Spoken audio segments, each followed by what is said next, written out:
जो पति भरता पति से राती आन पुरुष नहीं भावे, बस पी हरम सुरत प्रियतम जनो कोई ध्यान लगावे। अब जैसे पतिव्रता लड़की अपने घर भी चली जाती है तो भी अपने पति का चिंतन नहीं भूलती, और पतिव्रता लड़की अपने एक ज्वाइंट फैमिली में भी रहती है, उसमें सास भी है, ससुर भी है, जेठ भी, जेठानी भी, देवर और देवरानी भी। वो यथोचित उत्तर सब आदर सबका करती है। जेठ को बड़े भाई यानी की तरह, पिता ससुर को पिता की तरह, सास को माँ की तरह, देवर को छोटे भाई की तरह। तो इस प्रकार वो सबका आदर करती है, लेकिन जो उसका लगाव अपने पति में होता है वो किसी में नहीं हो सकता। उसके लिए पति पूज्य होता है वो, और अन्य का वो सत्कार करती है। इसी प्रकार हम जितने भी अपने जो आपको मंत्र दिए जाते हैं, ये हमारा एक परिवार है। ब्रह्मा विष्णु महेश शिव, ये दुर्गा आदि, ये हमारा एक परिवार है।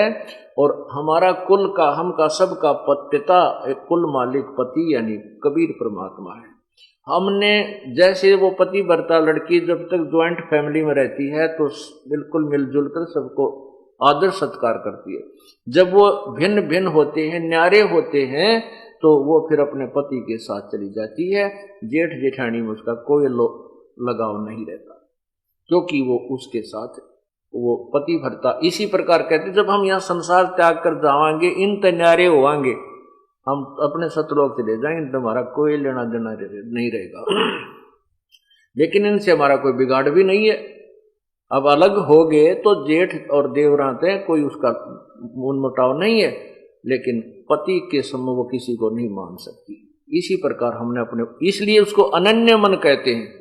किसी और में श्रद्धा ना हो उसको पतिव्रता स्त्री कहते हैं। इसी प्रकार किसी अन्य देव में हमारी आस्था ना बने तो हम पतिव्रता पद पर रहेंगे, और तभी परमात्मा को हम पसंद होंगे।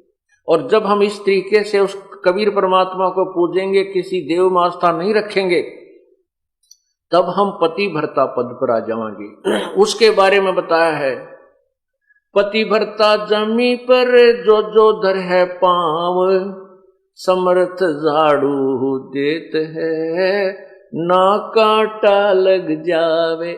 ऐसे भक्त को जो पतिव्रता की तरह अपने पूर्ण परमात्मा पर आश्रित हो गया, फिर उसके जीवन सफर में वो पूर्ण परमात्मा वो कांटे रूपी दुष्कर्मों को ऐसे बुहार देता है जैसे उस मेरे इस भगत के, मेरे बच्चे के कोई कांटा ना लग जाए, यानी कोई पाप कर्म का दुख इसको आ ना जाए, आने से पहले ही वो उनको साफ कर देता है।